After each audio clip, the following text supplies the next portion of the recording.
I'm Dr. Carey Heller. I'm a clinical psychologist.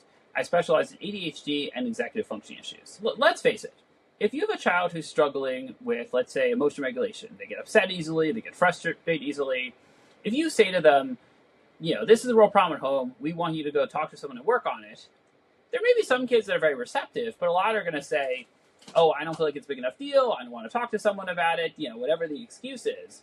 But on the other hand, if it's framed to them as, we know that it's hard for you when you keep striking out in baseball, and it's really frustrating, and so what we're going to do is we want you to work with this great person who's going to help you to navigate this, to be able to get better hits and feel better about yourself and do better in the game. They'll probably be a little more receptive to that.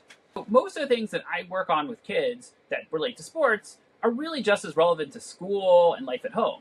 But the idea is that the sports often become a better buy-in for kids, and that's sometimes even school stuff as well compared to things at home. So the idea is figuring out, how do you get that buy-in from your kids? Whether it's focusing on stuff with sports first or focusing on stuff with school first, but either way, taking all that stuff you work on with them and translating that into things at home and in other areas as well that they may be less receptive to wanting to work on to start.